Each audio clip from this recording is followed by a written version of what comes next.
Hello, and welcome to another ohmTown Daily News Show. This is for November 6th, 2022. I don't have a title for today. I'll have to fill in the blank later. Let's get into today's show.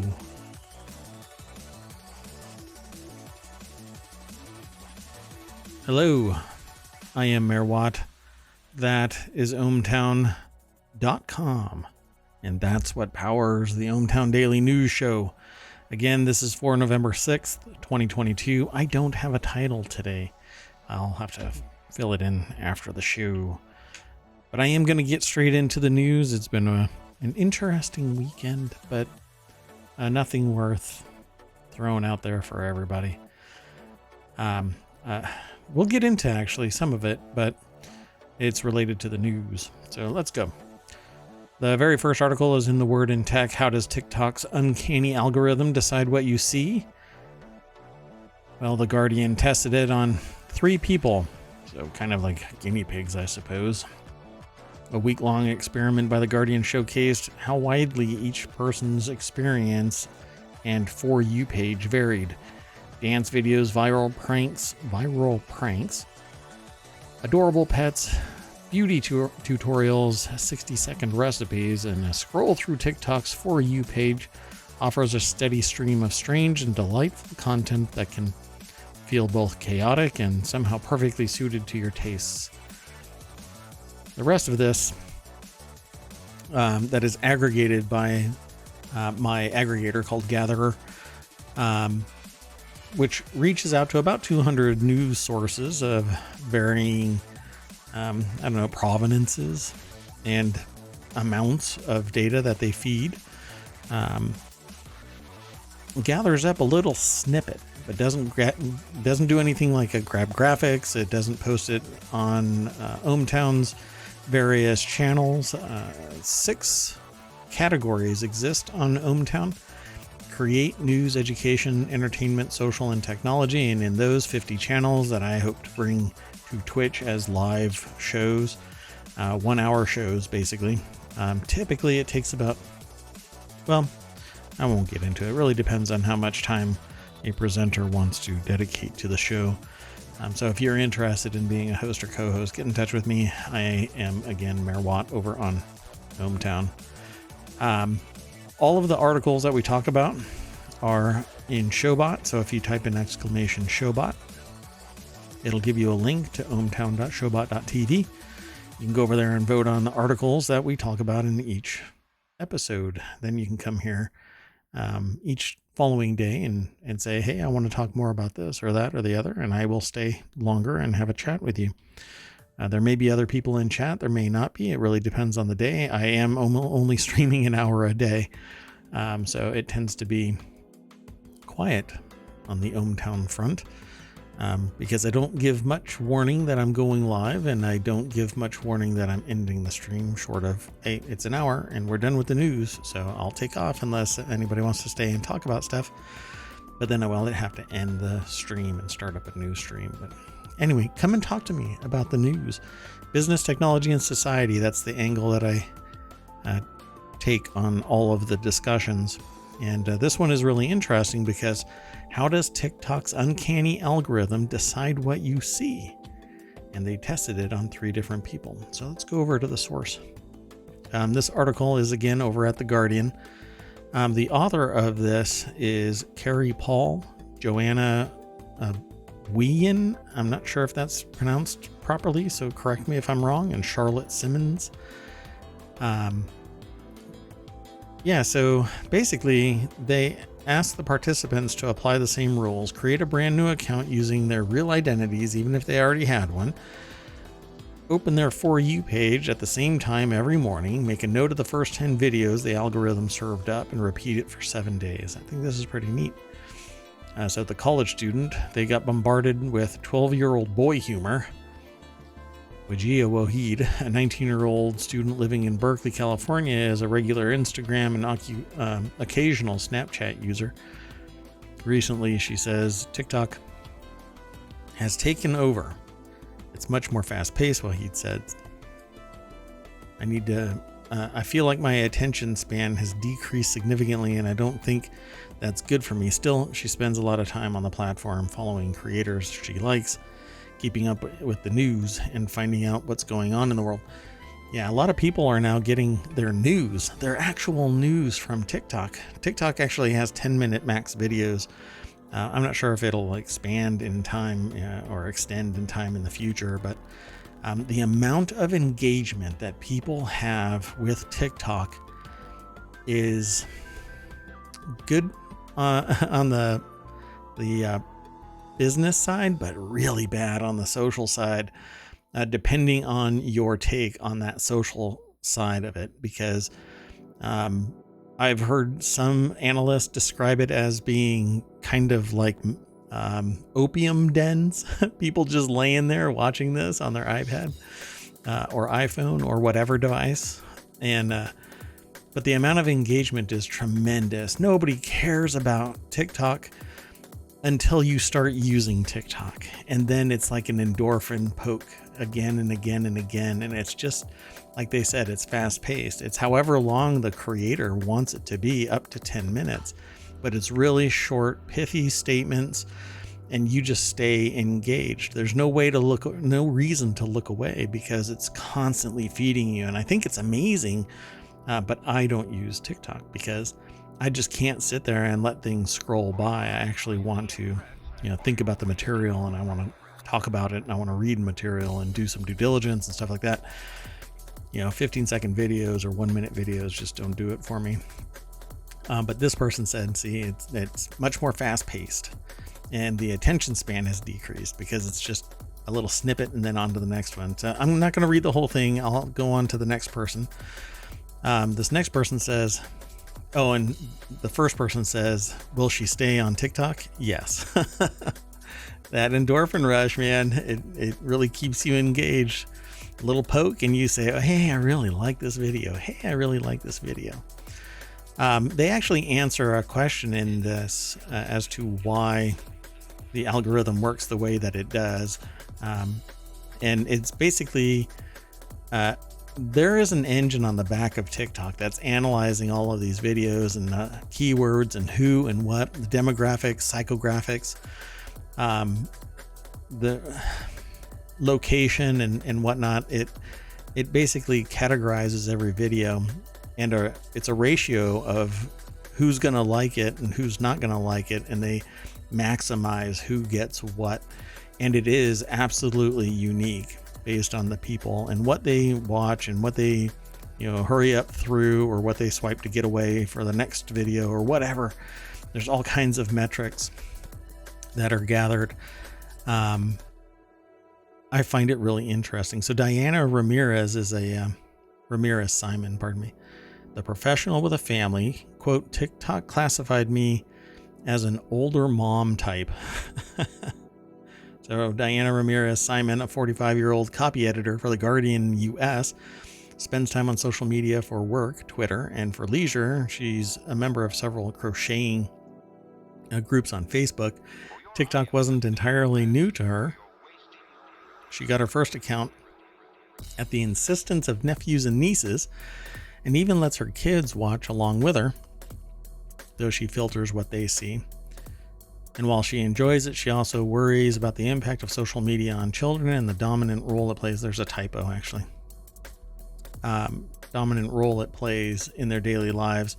Quote, I feels like, I'm not, if that's a direct quote, wow. Anyway, it feels like watching TikTok has replaced the bedtime story, she says, which is really scary because bedtime stories are actually much more than just watching a video. It's actually interacting, hearing the words, building emotional context within those words, sharing the moment with whoever is reading, between the two, the reader and the listener, or if they are reading all by themselves at some stage. It's actually thinking about the material, not just consuming it, it moves on, consuming it and moves on. There's a whole lot more to it. But I find this really interesting that it classified them as an older mom type.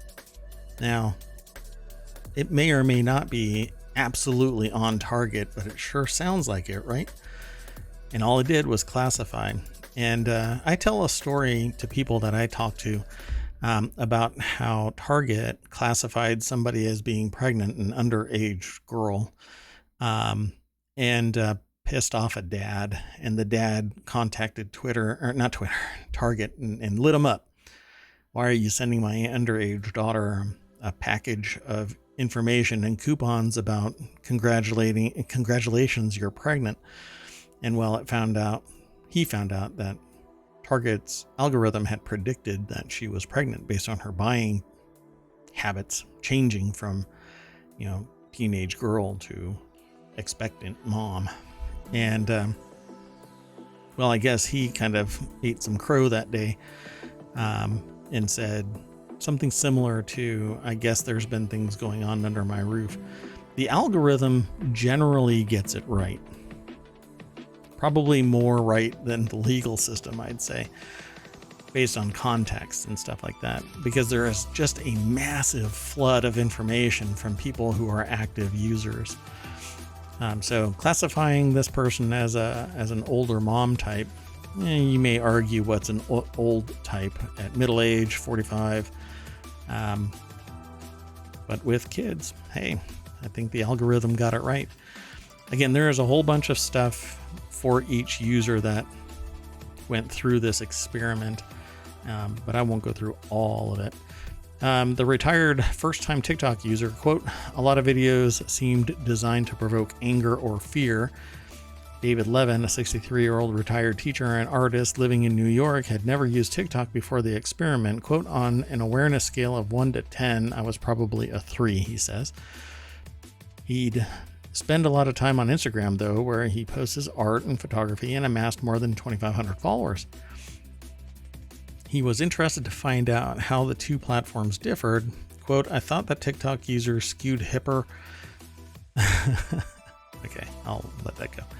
"Hipper and younger, and that Instagram was basically turning into your mother and father's TikTok," he says.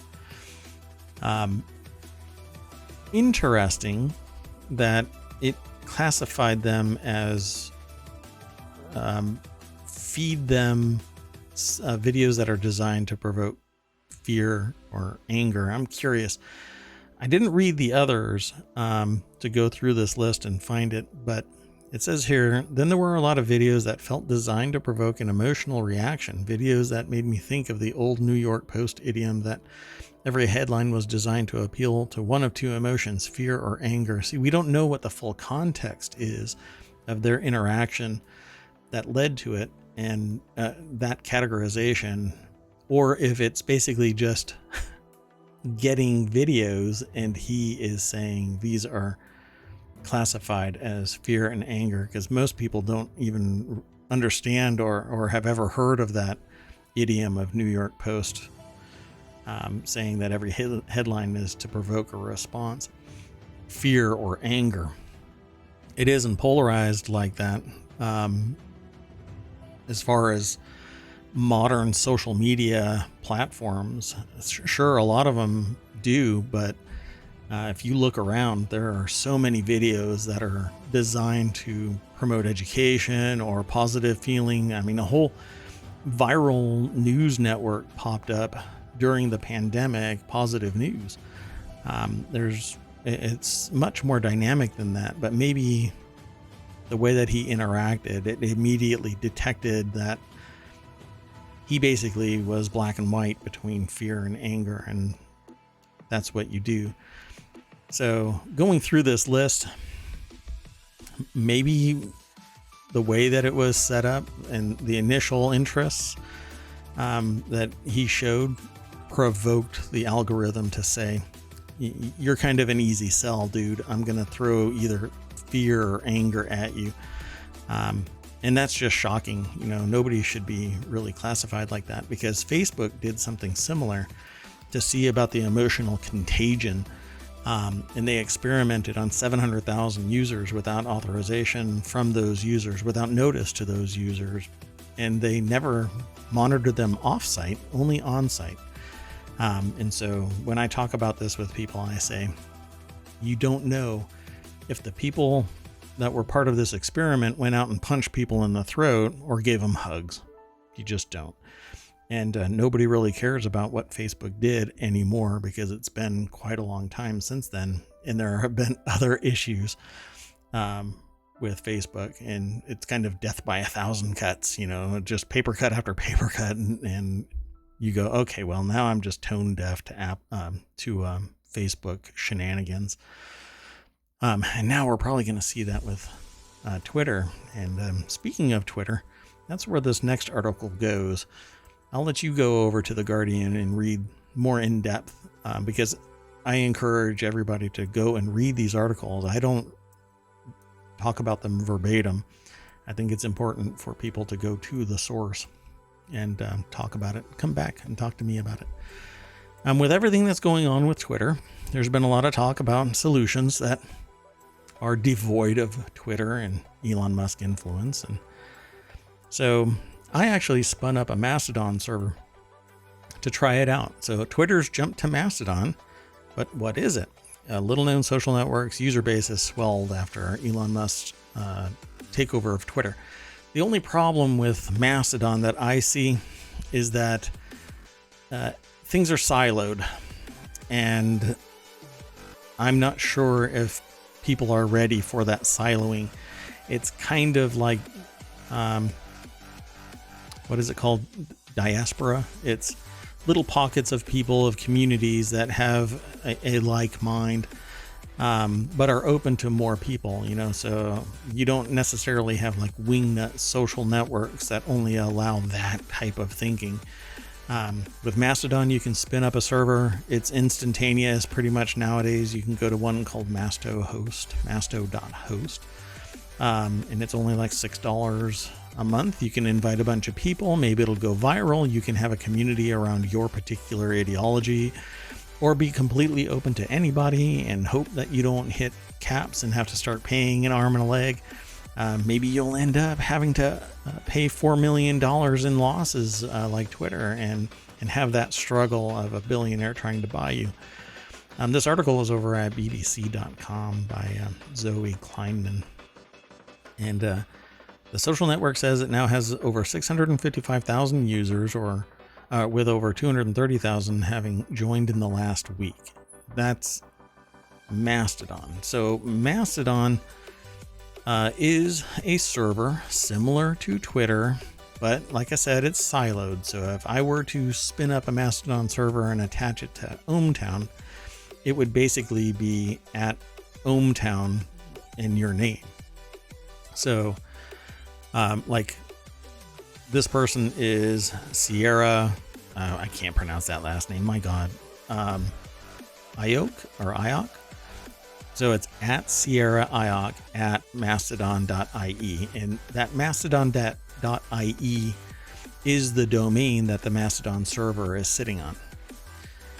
So when you want to send somebody a message, you have to know the destination server and the receiver's name. Whereas if everybody is on one silo, all you need to know is that one username. So you can go to Twitter and just send me an email, and there's millions of people on Twitter. Well, with Mastodon, they're joined together by proxy kind of connections, and getting information basically is peering related. So it's really neat. It's inexpensive. You don't have to worry about so much noise. I would love to spin up an ohmTown Mastodon server. I don't know if people would sign up for it. I know that ohmTown gets a lot of bots and spam. It all gets filtered out before it gets posted, but Mastodon is relatively easy to maintain, set up, but the complexity, particularly of customizing it, because it's built by engineers for engineers, but with an easy front end to set up, but then customization is just kind of painful. So I don't think that it's ready for prime time, but maybe people with an interest in bringing it online could maintain it and make it a reality. So how do you find people? The server you choose becomes part of your username. So for example, they use their Twitter handle ZSK and chose the UK server, making their username at ZSK at mastodonapp.uk. Yes, there's an app that allows you to have your server kind of tied into it. Why are the servers there? Nobody owns the entirety of the network. So it is a distributed social network, and as many people who want to come online can peer into the entire network. It's as easy as that. So what do you think? Should ohmTown set up a Mastodon server and peel people away who might want to do something on Twitter? Well, there won't be any noise. That's for sure. There won't be anybody dropping the N-word all over the place. That's for sure. If they are, they're getting banned immediately. Something that becomes a struggle when you got somebody that says, well, freedom of speech, you can say and do whatever you want. Well, I hate to break it to you. Apple and others, advertisers and whatnot, think that it's toxic and they will bow out. And that's what Twitter is going through right now. So how's it modified? How is it moderated? It says this is a real hot potato. At the moment, all the servers have their own moderation rules. That's right. So you are a community. When you spin up a Mastodon server, you can have different accounts in different places. If everybody has a Mastodon server, every website gets a Mastodon server, that means their community is bound within that, right? That domain, that community, that Mastodon server. If you want to send a message to yourself on some other Mastodon server, it's as easy as knowing what the username is and that domain. And there you go. Pretty easy. I like distributed models. I like competition. I think with more competition, you get better service, you get better options. I think Twitter has so much kinetic energy that it's going to move forward for a considerable amount of time. Just like Facebook, all of this old school stuff that has existed in time for such a long period and with so much money and so many people, it will be really slow to die off. It is possibly, if everybody were to embrace this distributed model, again, kind of like diaspora, which is built by an engineer for an engineer, and there's a complex story behind diaspora, but Mastodon is distributed, so it's going to be really tough to get any real kinetic energy, get funding, things like that, but there will be more competition for users. So maybe the communities that are at each Mastodon server will be better. You just have to go and hunt and find one that you're compatible with. But again, you won't have to mess with anything with Twitter. Check mark, $8. No, doesn't matter. And if a community says, well, I'm going to charge $10 a month, but it comes with a whole host of protections and moderation and a limited number of people that are of like mind, but you have better communication. I think that it's a potentially a great thing, but I don't know where Twitter is going to be in 5 years. And the way that advertisers are saying, I don't know if Elon Musk is the right person for this gig. Maybe Twitter won't be there in 5 years. Let's move on. That way the show isn't 2 hours long.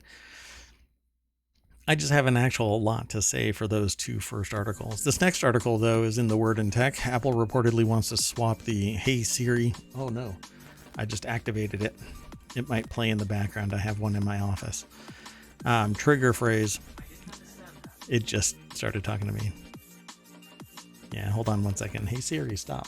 And I'm sorry if I'm activating it around you guys. Anyway, it wants to change the trigger phrase to just Siri. This next, that article is over in The Verge, And it's written by Emma Roth, and it says, according to the report from Mark Gurman, Apple's working on a way to shorten its voice assistant's wake phrase to just Siri, which I think would be great. I don't like blurting out the I can't say it without activating it, the phrase.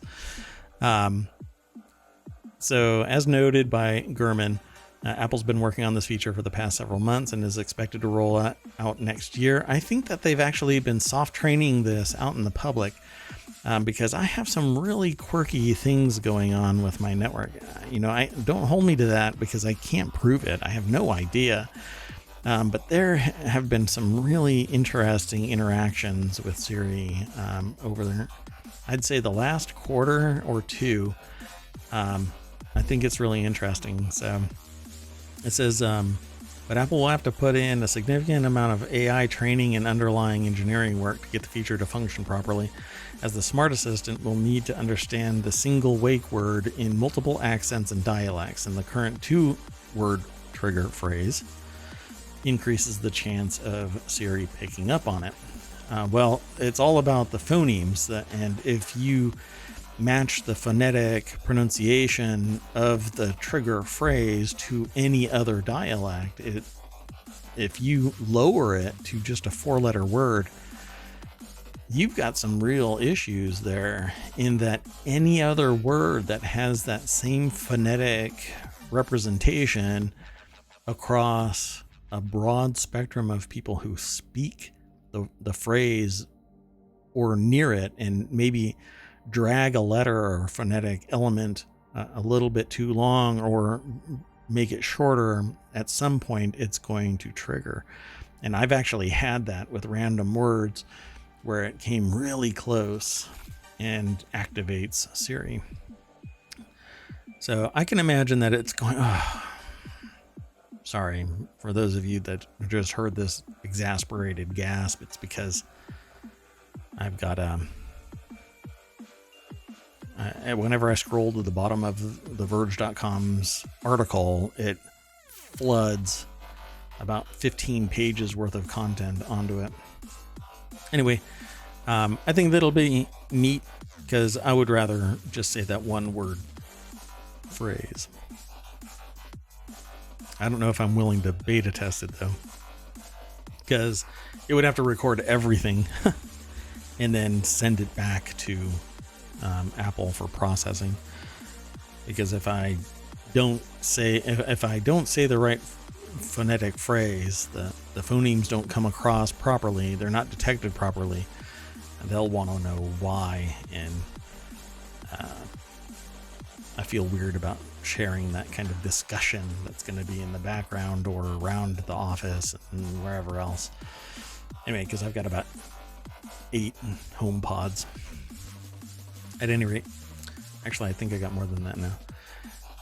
This next article is over in the Dictioneer channel.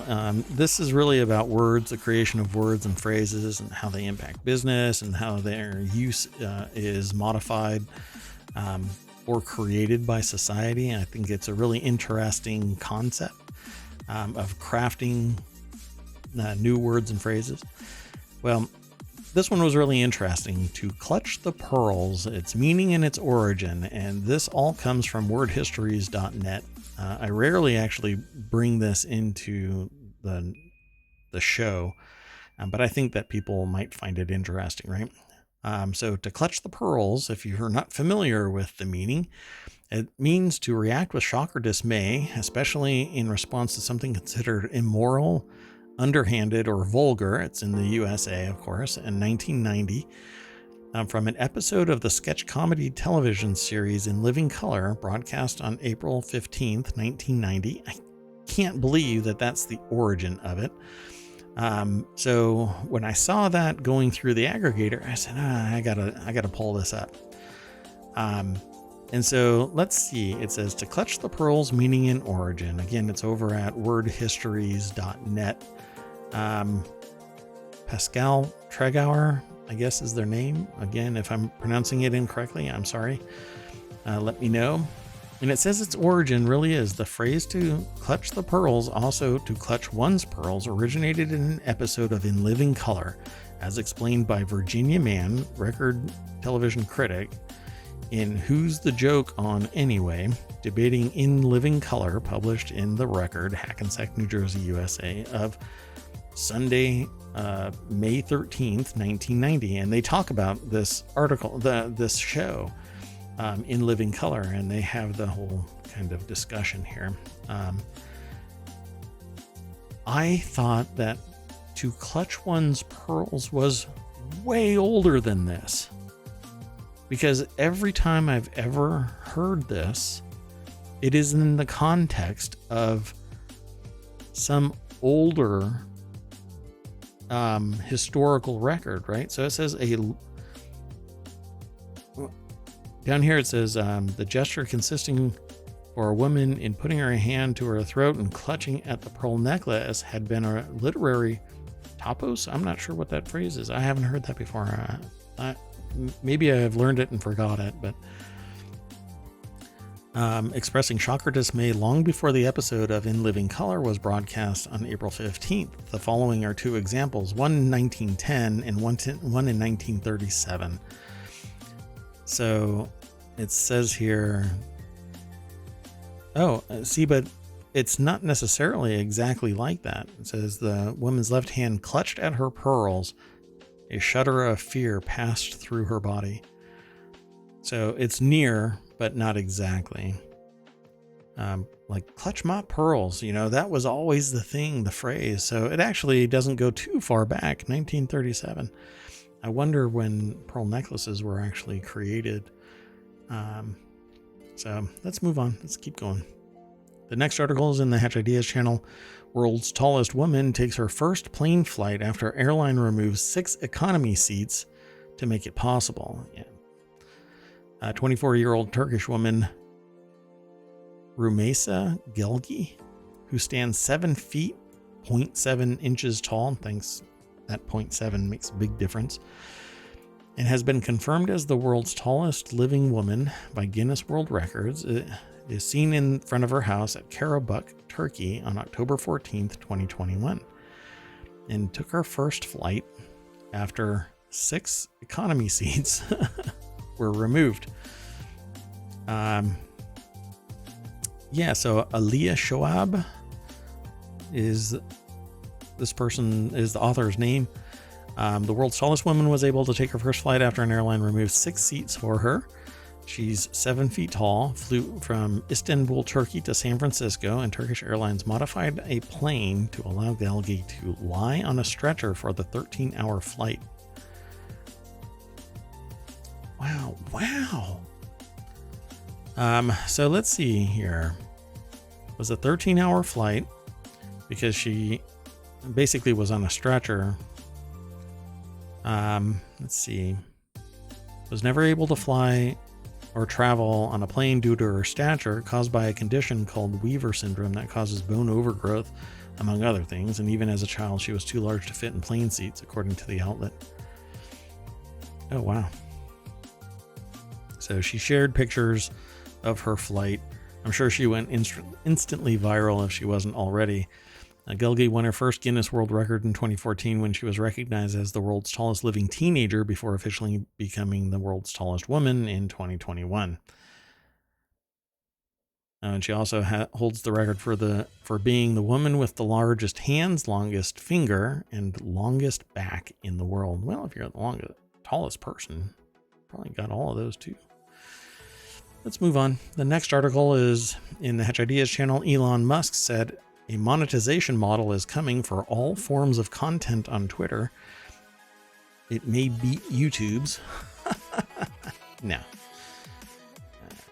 Monetization model. Sorry. There's going to be ads on your tweets. Every single tweet. Watch. That would be just disastrous for Twitter. Although it's going to be... Wow. Sorry, Microsoft is really aggressive with their announcement that you have to upgrade now. Anyway, they just did a pop-up on my screen. Even though I've got a firewall, I must not be blocking something. Anyway, so that model is coming. Right now, you're paying $8 a month, although they're holding off now because advisors have said, no, wait until after the election.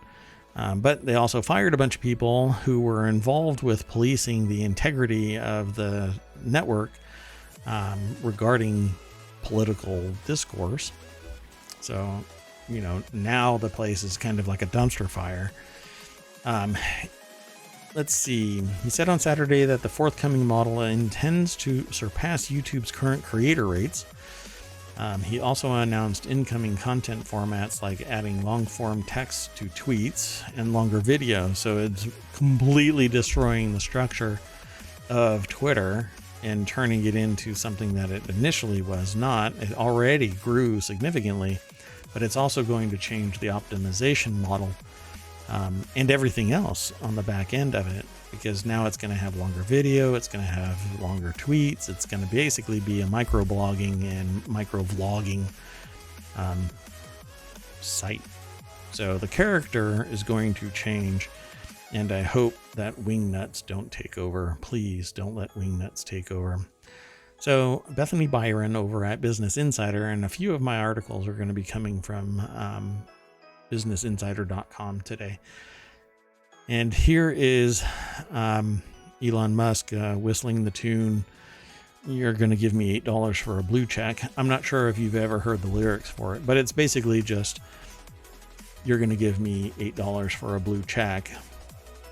And that's supposed to provide legitimacy. That's the lyrics over and over again. Kind of to the tune of the ice cream truck. So I basically told you the nuts and bolts of his method for recouping $45 billion slowly, even as advertisers vacate the platform. He added that Twitter plans to surpass YouTube's current rate, which pays creators 55% of total ad revenue generated from their videos. All right. Not when you're losing 4 million a week or a day. Sorry, 4 million a day. I don't see how that's going to happen, particularly when advertisers are bowing out. Mind you, the purchase of $45 billion worth of stock did not create a runway. All that did was pay everybody off to take their stock, and the stock is not trading anymore. So there's no ups and downs, margins in which to make profit, marginal profit. We'll see. I give it 5 years max before they re-release the shares. A fired Twitter employee who's 6 months pregnant tells the company, "See you in court." Unfortunately, I don't know how this is going to play out. I mean, he doesn't care about PR. So firing somebody that's 6 months pregnant without cause or with cause, either one doesn't really matter in this case, because it wasn't because of discrimination. He fired 75 or 50% of the entire population of employees. It could have been incidental that they were in that group. They would have to demonstrate that they were targeted for them to recoup anything. But Shannon Liu worked as a data science manager at Meta before joining Twitter in the same role in January. Man, out of the frying pan into the fire. The fired Twitter employee who's 6 months pregnant said that there's definitely discrimination here. Yeah. Don't count on it. An attorney. I'm not your attorney. Even if I was, I'm not an attorney, and I'm not your attorney. And even if I was an attorney, I'm not your attorney. Shannon Liu, a data science manager, worked at Meta before joining Twitter in January, and she said that she'll fight, and directed a "see you in court" tweet at her former employer. You know what really gets you hired somewhere else? Threatening your former employer with a lawsuit because of an incidental termination. Sam Tabarriti is the author of this, and here is Elon looking at that tweet saying, "Yeah, I don't think so." Or maybe, "I don't care," or "I'm going to stifle a giggle," something like that. Yeah, I don't think that this is really going to play out very well. So I'm just going to move on. There's not much really to talk about until an actual case is presented. Now, the next article is in the Word and Tech. Twitter's delaying the launch of Blue with verification until after the elections, and Twitter's pushing back on the launch of its Blue subscription after verification with verification until after this week's midterm election, according to a report from the New York Times. According to an internal memo viewed by the outlet, New York Times, a manager working on the project said that they've made the decision to move the launch to November 9th after the election. There isn't really much else here. Emma Roth is who put the article together over at theverge.com. Go check it out. There's a little bit more there. Goes over what Blue is and that basically the check mark showing that you have a credit card or an Apple account that allows you to make a purchase. Wow, it always does this whenever I get to the bottom of a Verge article. And so there isn't really much else there. Just know that if you have $8 a month, you can get a blue check mark, and that's supposed to give you provenance, respect. The next article, and it's kind of a Twitter heavy day. It's in Hatch Ideas. Actress Valerie Bertinelli trolls Elon Musk by impersonating the billionaire on Twitter to prove a point about his blue check verification system. The actor posted I guess more than just an actor, posed as Elon Musk on Twitter this weekend to show flaws in his newly proposed verification system. After changing her display name, she posted dozens of tweets in support of the Democratic candidates, and she changed her name back on Sunday, writing, "I think I made my point." Actress, and let's just say actor for crying out loud. Maybe they identify as actress, but anyway. Actor Valerie Bertinelli impersonated Elon Musk, and I agree. You can change your name at any time. Now they're going to kill that whole thing, that whole option, because somebody can basically do this, and a lot of people lack critical thinking about the username versus the account name, which is two different animals. Bethany Byron over at businessinsider.com wrote this article, and yeah, I agree. I think that a point was made, but it's still going to cost $8, and the billionaire, who I hope over time just gets hobbled again and again and again. He's best known for buying his way into management. Over the next several hours, the actor posted and retweeted dozens of tweets in support of the Democratic candidates ahead of midterm elections on Tuesday.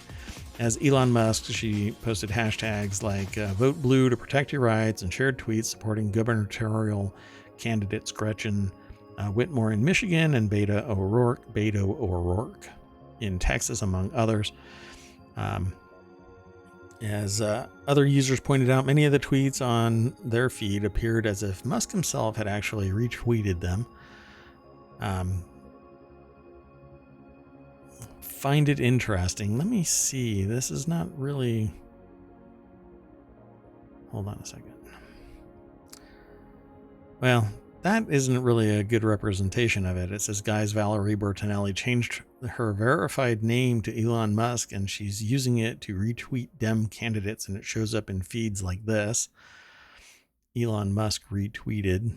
So yeah, you have to go and look at the account that actually retweeted it. And I think that it's showing a flaw, not in the blue check system, but in the Twitter representation of the retweet. So gone is going to be just the plain username. The account name is going to get posted. And let's see. I don't know what her real account name is. And they don't actually post it on here. Maybe there's a link, but I'm not following links to everybody's page while on stream. At any rate, I think that's it for today. Again, I am Mayor Watt. This is the November 6th episode. of the ohmTown Daily News Show. That is ohmTown right there. Go over there. All that over there is ohmTown. That right there is my new follower goal. Come and follow me. That would be great. Would love to see you again. That's how you find out if I'm going to stream again. It's the only way, really, unless you go visit twitch.tv/ohmTown. Remember, go to ohmtown.showbot.tv to vote on the articles that you like. If you want to make a statement, you can actually do !S and then whatever it is you have to say, and it'll get thrown in there. I'll just delete it if it's junk. And really, I mean, if it's just a comment and everything's cool and it's not vitriolic or hateful or stupid, I'll include it in a discussion tomorrow at 6 p.m. because that's when I do this show. ohmTown Daily News Show every day, 6 p.m. Eastern. Every day. I have not missed a single day. And I hope to expand it starting January 1st.